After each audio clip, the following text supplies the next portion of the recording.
Hello everyone. It is my pleasure to welcome you all to this exciting webinar. My name is Pedro, and I'm honored to be your moderator for this session. We are delighted to have two esteemed speakers from Quadcode with us today, Kate and Ivan. For those who don't know, Quadcode was founded in 2013. They have a presence in over 150 countries. They have launched over 20 brokers, and they won multiple awards doing so. So Kate and Ivan bring a wealth of knowledge and expertise in financial technology and brokerage services. So we're fortunate enough to have them share their insights with us. And before we dive into our discussion, I want to let you know that there will be a dedicated Q&A session at the end of the webinar, and it will also be posted on our YouTube channel for those who couldn't attend, okay? So without further ado, Kate, Ivan, the floor is yours.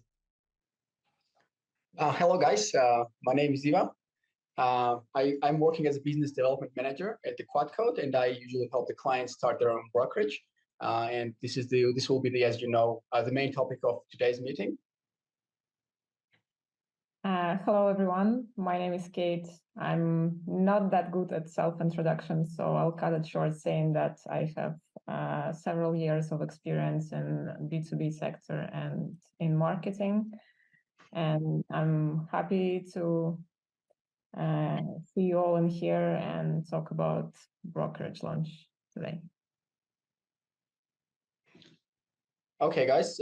So I'm going to start the presentation, and you guys please let me know if you can see my screen. Kate, Pedro, can you just confirm? Okay, perfect. Okay, so let's get to business. So today's topic will be the 10 steps to start your own brokerage brand. And during today's agenda, we'll basically discuss everything, beginning from like a typical beginning of any business. We should begin by doing the market research, then crafting the business plan for our needs and what we'll be doing on the market. Then address some technical stuff, like, for example, liquidity requirements. Then going through the jurisdictions, licenses. Then choosing the trading platform based on our business plan, our research, what we have concluded during those two steps. And then we're going to move to the back office and what we are going to basically needing besides the trading platform itself.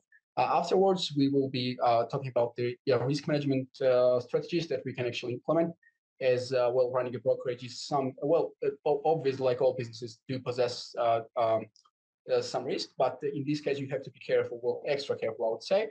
Then we'll just continue by speaking about the payment solutions that we provide for our clients, for deposits, withdrawals, etc., just how to make it seamless and as smooth as possible. And then afterwards, we'll speak about for example, marketing, and then finally about refining the broker. Okay, so let's get started. So the first thing is market research. When we speak about the brokerage and starting one, the first thing that should be defined probably is where we are going to start, right? So based on different regions, we will have different picture for many different things. For example, we will have different costs for client acquisition. We will have different laws. We will have different financial instruments that are popular in these regions and popular among certain ethnicities, and therefore, this will heavily influence our future investments in the marketing and basically the whole development of the platform and marketing itself, right? So what do I mean by that? If we take, for an example, a region like Brazil, they for example tend to have higher leverages. They offer higher leverages than, for example, Europe, and that is something to be taken into consideration. However, for example, an average European trader might have way more money than an average Brazilian one, and therefore that also has to be taken into consideration. However, the client acquisition cost might be higher in Europe and lower in Brazil. Also, the client acquisition ways, or for example, the marketing ways that we use to drive the traffic might differ from region to region. For example, in some regions we might find out that the ads are still very relevant and actually still work very well. But in some regions, for example, something like affiliate marketing, social media marketing, the influencer marketing, things like that are way more effective, and all those things actually will come together in the end and determine it's by simply the nature of our platform. How are we going to market it? What are we going to do with it? It is very dependent on what we want to achieve and who we want to target, right? So that's very important.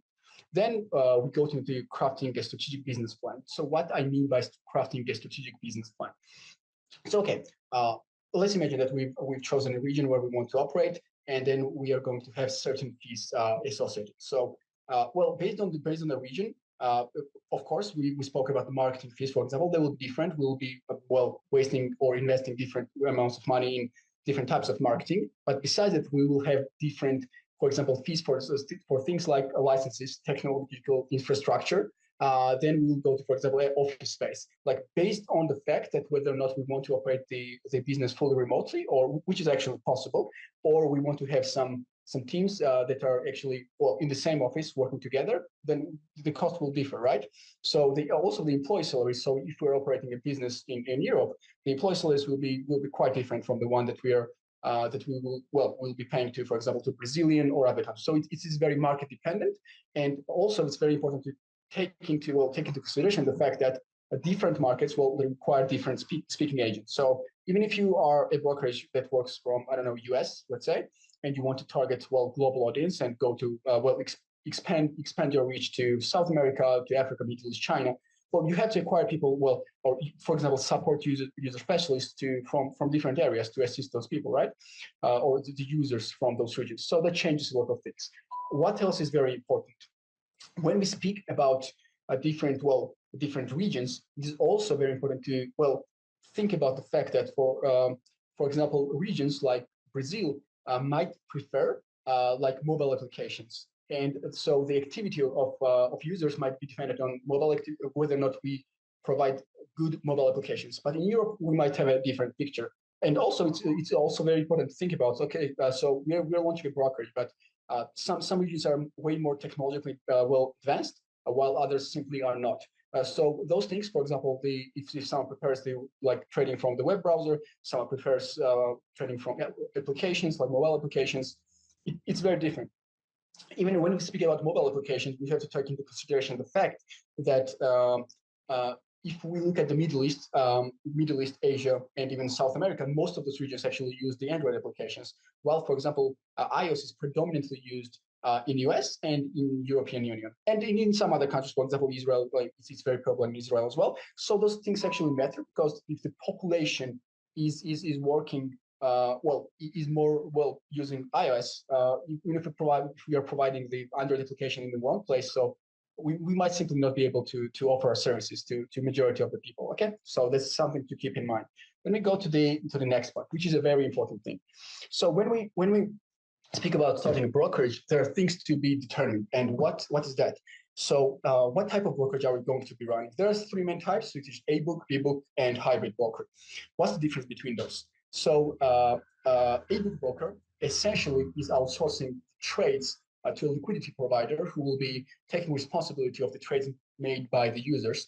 The B-book takes the responsibility to handle those trades by themselves. And the hybrid is when you have A-book for certain assets or certain financial instruments, and you have B-book for others. So you outsource the trades, for example, that you deem to be risky, or you are not sure that you can handle them properly, and you just keep the ones that you are very confident that you can make some profit out of, right? So what are the other ways that, for example, A-book broker, a B-book broker, and hybrid as well, they make money through? Okay, so the traditional way for the A-book broker, and basically the only ways are through commissions. So we will have trading commissions, the spread markups, the deposits and withdrawal markups. There will be overnight swaps, essentially the commissions that users will be charged for keeping a position open overnight, right? And then we will go to some other things like, for example, inactivity fee, currency conversion fee, volume-based rebates, etc., etc. But for example, if we are speaking about currency conversion fees, there might be some legal things. For example, if it's happening on the platform, you need additional licensing, etc. Because it's a bit of a different business that you can actually make additional income from, but you would need to fulfill some requirements from different regions and legislations, right? Okay, so then we move to the next thing, which is selecting the ideal jurisdiction and acquiring the license. So so the world, there are many licenses in the world, and there are regions that are highly regulated, and there are regions which are not as regulated. What does that mean? For example, if I want to start a business or specifically brokerage in Europe, I would have to get a license. The licensing fees that I will have to pay in Europe will be very different from the ones that I will have to pay, for example, in less regulated areas, like, for example, South Africa, maybe, like Oman, India, Bangladesh, some other countries. So there are highly regulated regions like US, Japan, New Zealand, Europe, and there are some other lesser regulated regions like Brazil. And most of the cases, people who like to operate globally usually simply go to the offshore ones where they can. Well, it's simply a bit easier to get the license. It doesn't cost as much, and well, you also get better tax rates. So most of the time, people choose to go to the offshores. So they open a bank account there, register the company, and simply operate from those regions. Then we move to the next one, which is choosing the perfect trading platform. So choosing a trading platform is very important. So, and it will be based on the market strategy that you are going to choose.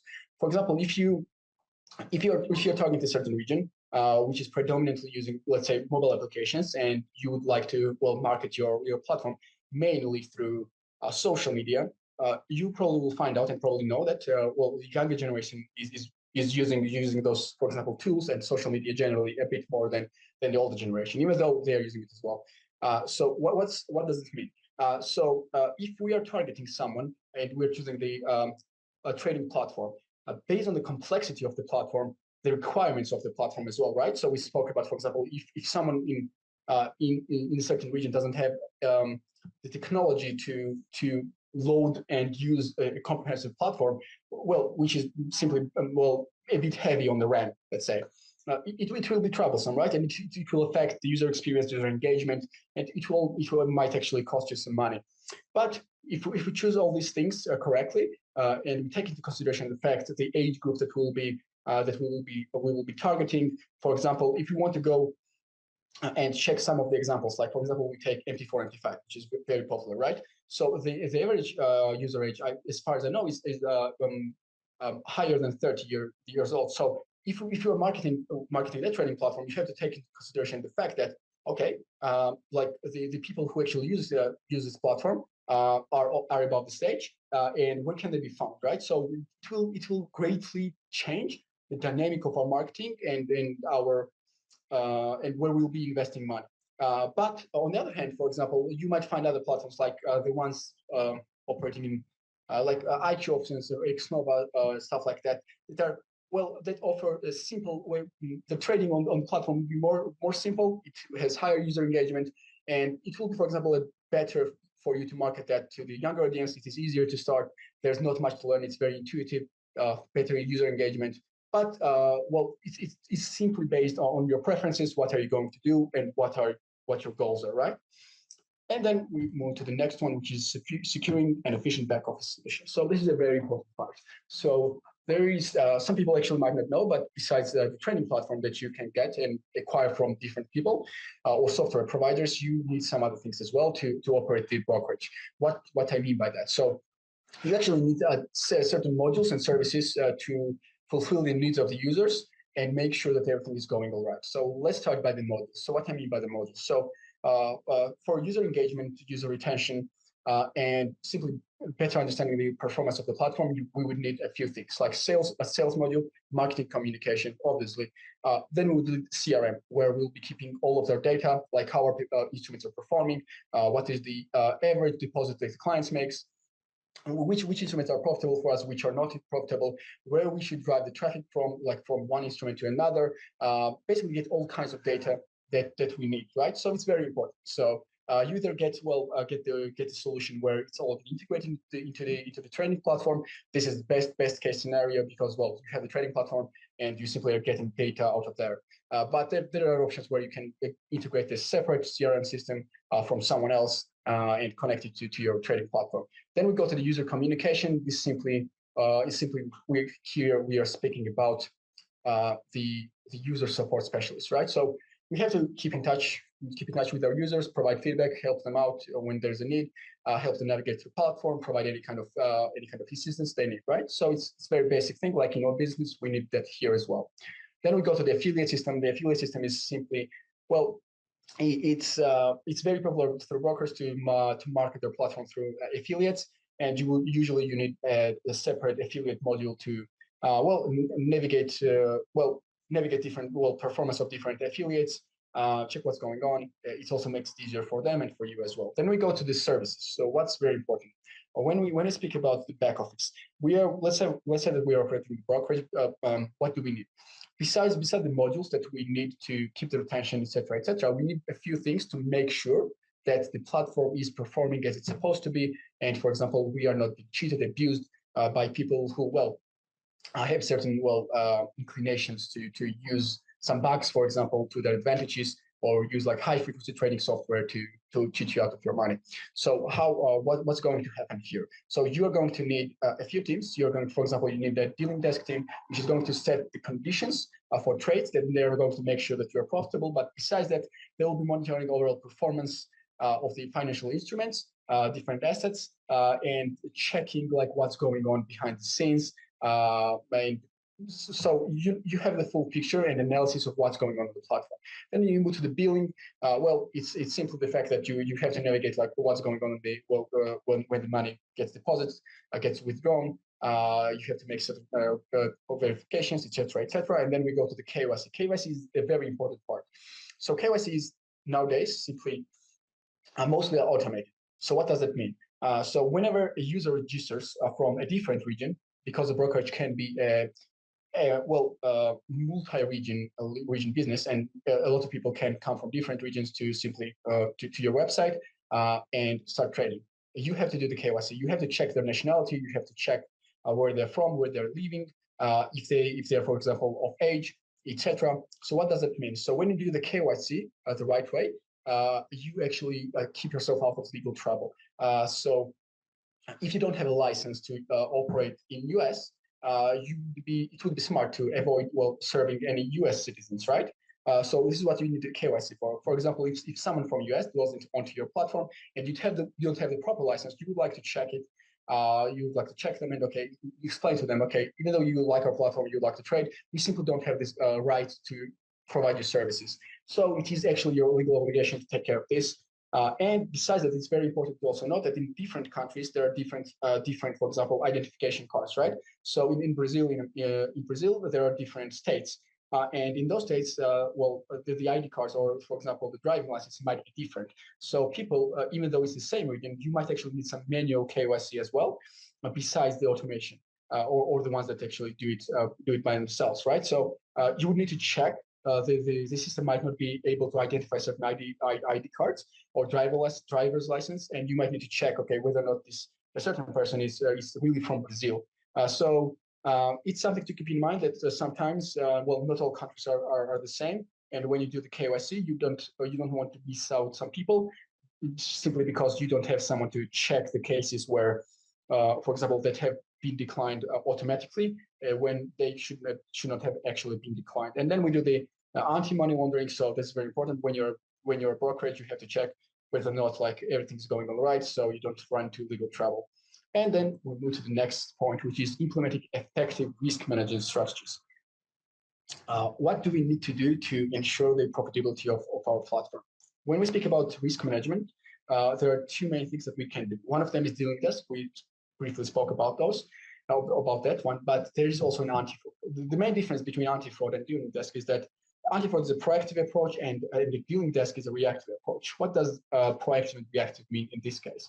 So let's say we are doing the KYC, right? So we have gathered some data. We have seen some users who have, for example, let's say behaved suspiciously previously on other platforms. And if we have been on the market for a while, we know that certain IP addresses, certain bank accounts, certain IDs, and certain people have the tendency to cheat or misbehave on the platform. So anti-fraud actually keeps this data and checks the users that want to register on the platform. And some of them will be filtered before they even start trading on the platform. So it is very important to have a good anti-fraud team, and it is very important to have the information. So even if the team is good, but they don't have the data to back them up, it will be very hard to do, right? So if I, for example, I have been on the market like 10 plus years, I have acquired a bunch of data regarding the bank addresses that, for example, certain cheaters use, IP addresses, and many other things. It is also very important to note that you would, some regions are more prone to cheating and like higher risk. Actually, they're associated with higher risks.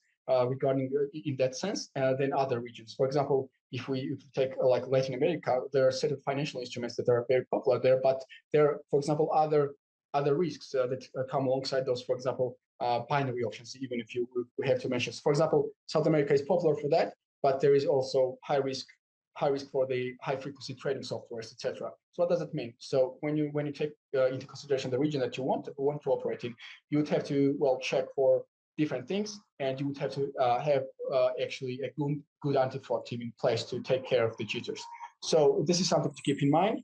Some regions are less prone to cheat. Some regions are more prone to cheat. So it is something that actually should be considered and taken into consideration. Let me move to the dealing desk. So dealing desk is a reactive approach. So some user actually has already registered on the platform, and we want to they will be the ones that will be checking their performance. So if someone is making suspicious trades, and there is something not right going on, the dealing desk is the one that is going to investigate the fact, not the anti-fraud. Anti-fraud investigates that beforehand, and dealing desk actually reacts to the problems, right? So what's going on in financial instruments? Why is it so not profitable? What's going on? And they're going to check from case to case and see and find out what is the reason. Okay, and then we move to the integrating seamless payment solutions, and my colleague Kate will take it from here. One of the key success factors of your brokerage business would be connecting payment methods suitable for your selected target markets. The easier it is for a user to deposit, the higher the conversion rates to the first deposit, and then including some other factors, of course, to the further deposits. So getting secure and popular payment methods connected would help grow your active user base, extending lifetime value of your clients, and ensuring profitability of your business. Don't forget to take into account local specifics. Some of the payment methods you may think of as universally accepted may in fact not be so popular in certain countries or regions where there are native payment solutions in place, like for instance, wallets or QR codes, which is especially true in Asia. Next slide, please. Once your brokerage is built and ready to be launched, it's time to think through the marketing strategy, as creating an efficient marketing funnel is one of the crucial factors of your business success. Here, the best way would probably be trying out multiple channels that you can see listed on the slide, gathering and analyzing some statistics, and then based on the price per lead and quality of leads, selecting the optimal channels for you and redistributing the budgets accordingly. One of the top traffic acquisition channels known in the industry is affiliate marketing. For those unfamiliar, affiliate marketing is basically an outsourced marketing team that works through software that enables tracking traffic that they bring in and paying for leads on specific models such as revenue share, spread share, and cost per acquisition, known as CPA. So this channel does come with additional hassle of getting that software model integrating into your brokerage, but the reward is totally worth it. So strongly advise to consider getting this one on board. Let's move to the next one. And finally, we've spoken pretty much about everything. So what is left to do? So we have acquired the platform. We've built the back office team. We've built the anti-fraud team, dealing desk team. We've actually created the marketing strategies and the systems that we are going to follow to drive the traffic. And finally, what we have to do is simply, like all businesses, is to refine the platform and the broker itself, right? So we have to constantly get the feedback from the users and have actually a good user support team or specialists that are going to provide the necessary details and reports about the performance of the platform, about the feedback of the users, what they like, what they do not like. And then besides that, we have to and we will act accordingly. So you have to make some changes, necessary changes if the users are if the majority of users dislike something or would like to add some features. Obviously, you listen to those to those reasons and then basically act accordingly. And afterwards, like inside the user report, you have to do simply be on the edge of on the edge of the industry, right? So you have to take into consideration the trends that are currently going on the industry. How can you develop? How is that actually? How does that does it fit the needs of the users?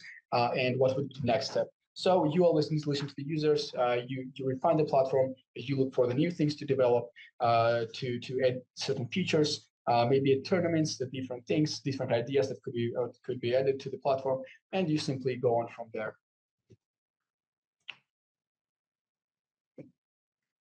Now that we walked you through the whole process, we'd like to talk a bit about our solution, which I personally believe is one of the best on the market, of course. And here's why. It is completely turnkey, meaning that in terms of both software, its maintenance, and some services needed to get your brokerage up and running, we get you all covered. Not only we can build a brokerage from scratch tailored to suit your brand, we also handle 90% of operations once the broker is launched, so that you as a business owner can focus on marketing, not needing to care much about all the possible tech issues and operational hassles and cost and some hidden fees that come with other white label solutions available on the market. Here on the slide, you can see the breakdown yourself. So here is how it works with us. With most white label solutions, you'll need to source most of the models needed for operation separately, while with us, there is a setup fee, which is quite flexible, and the monthly fee that would ensure your smooth operation with one point of contact in us. Sorry, Kate. On the following slide, can we see it? Yep.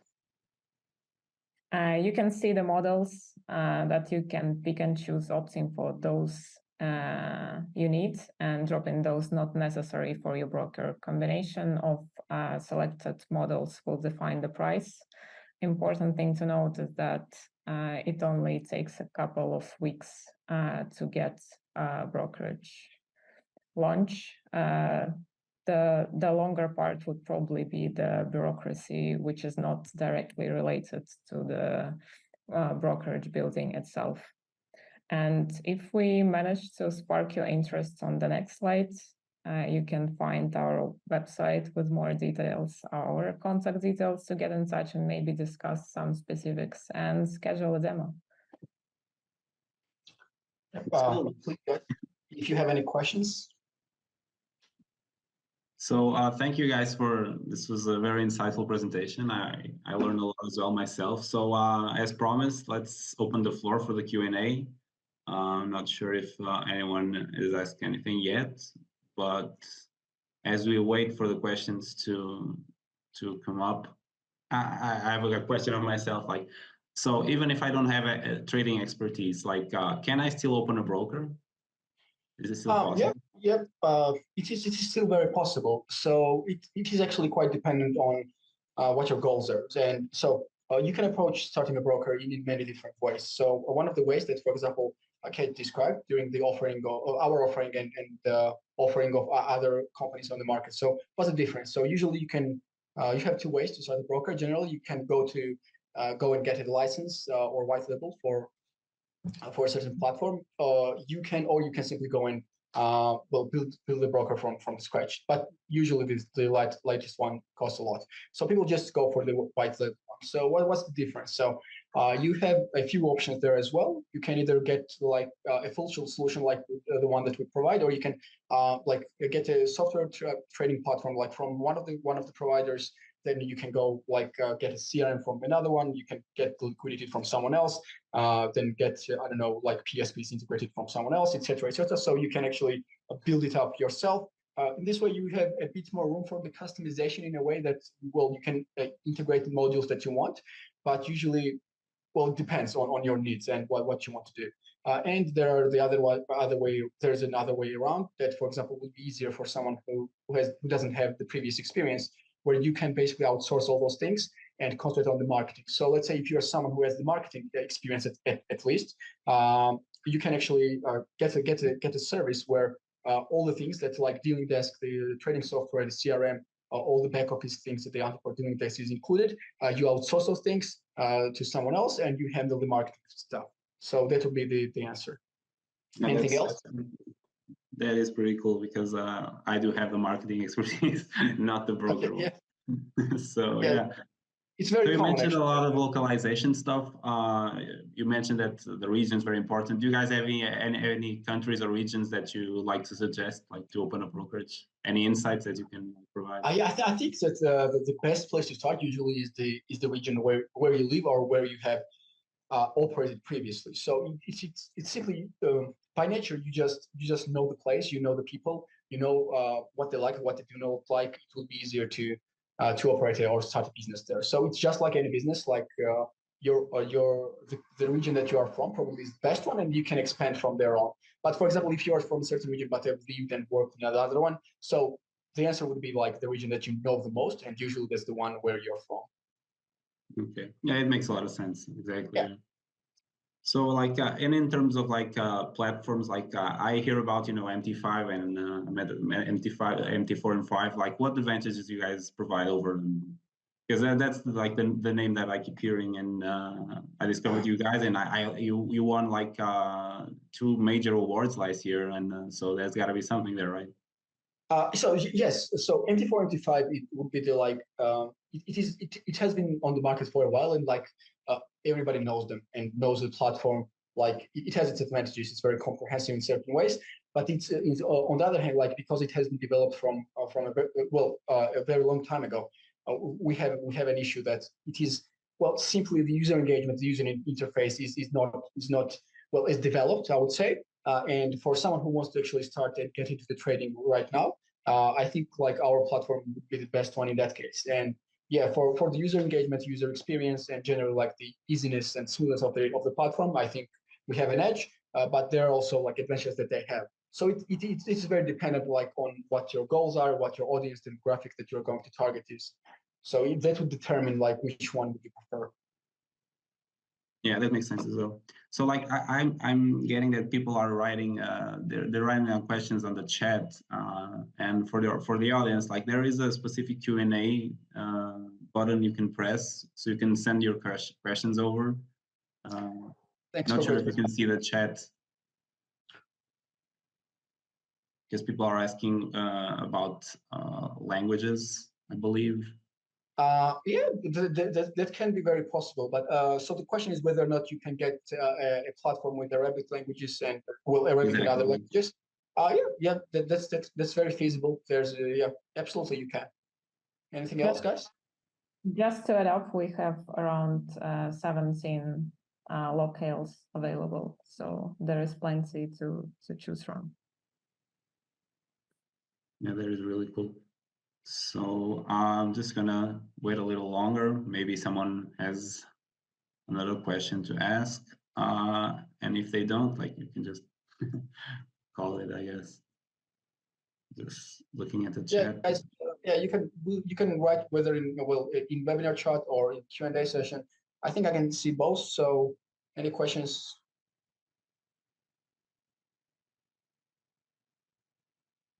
Seems like that was the one.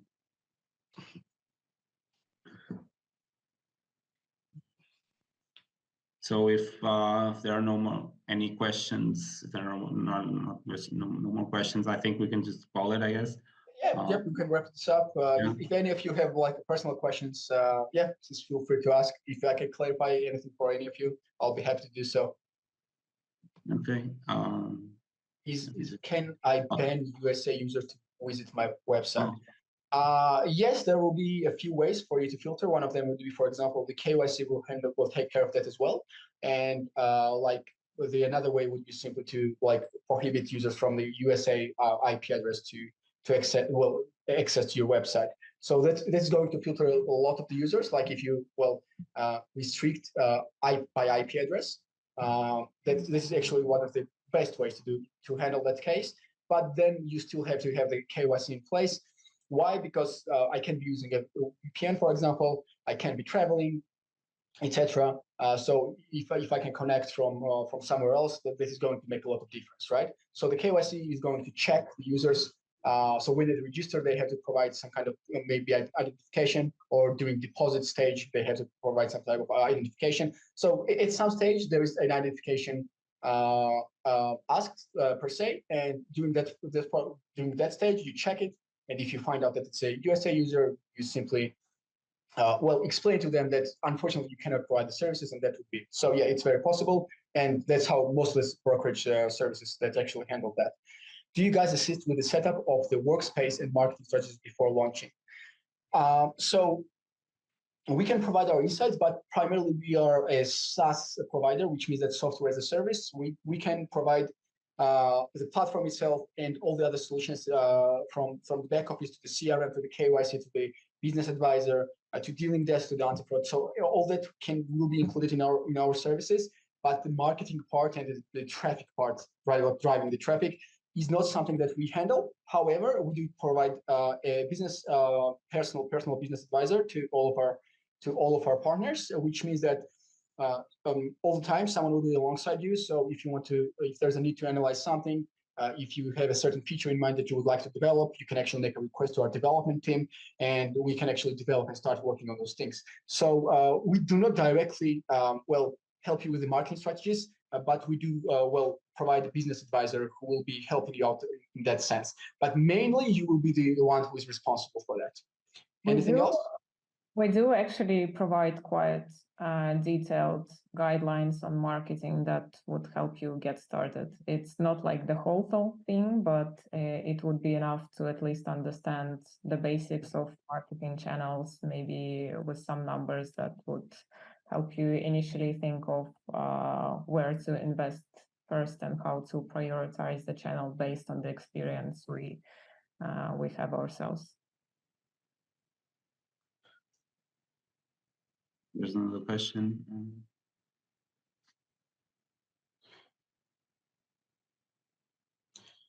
Yes, you're right. KYC is better. So yes, KYC is better, but you usually just have both of them. So it's like restricting like someone with IP address shouldn't be really hard. It will be relatively easy. So you will have to have like both in place, I would suggest. So you're like the teams that is handling KYC like isn't overworked per se, because you can filter a lot of them by IP address. Last question is, I have an office in my city. Some user can deposit by cash. Is there option for local cash deposits? If yes, how can we deal with bills between me and your company? I'll be honest, I don't have I have never had a case where someone has deposited by cash and how that's handled. I think that can be possible. Okay, do you have an idea how we work in that way or sense? KYC wise, actually, this could be quite complicated, but operating from your own legal entity, you might be able to make it work still, but generally, this is not something we would recommend doing. I think are quite high in here. So I think you would just have to do the KYC on place. I have if I had to assume, like for example, someone comes to your office and they want to deposit. First and foremost, like I would be very interested, like why would someone do that? Because like even if you have even if it's in your city, it's still simply more comfortable to go to your mobile application or to your computer simply and deposit from there. But if someone comes to your office, I assume you could just set up for example, ask them for documentation, for them to provide like different things, like their identification, their proof of address, if there is a need for one, and then you can basically check it locally that okay whether or not they can trade on your platform. And the last part for local cash deposit, if yes, how can we deal with bills between me and your company? The thing is that when someone deposits through cash or someone deposits through the application, so it essentially would not really make any difference, I assume, because the money will be shown on the platform. So I guess someone will just receive a notification from your side, I assume. I don't know like the technicalities how we would handle, but you simply would notify us and the balance will be filled. Or afterwards, or you can simply by through admin panel, you can just transfer the funds from your bank account to the account of the user, and just keep the cash there. I assume that would be one of the ways to handle this. If you have like any more specific questions or something, you can just ask them away, or just send us an email later, and we can just go through the details. And yeah, I guess that was the last question. So thank you to everyone for joining us today. We hope you found the session both informative and valuable. Wait, there's something else? No. So yeah, a special thanks once again to our speakers, Kate and Iva, for sharing their insights and their expertise. So if you wanna take it from here, guys, just call it and say goodbye to the audience. I would like to thank you, Petra, and Finance Magazine in general, for your assistance, for managing this event and helping us out, make this presentation and webinar to the people. Thank you a lot. It's much appreciated.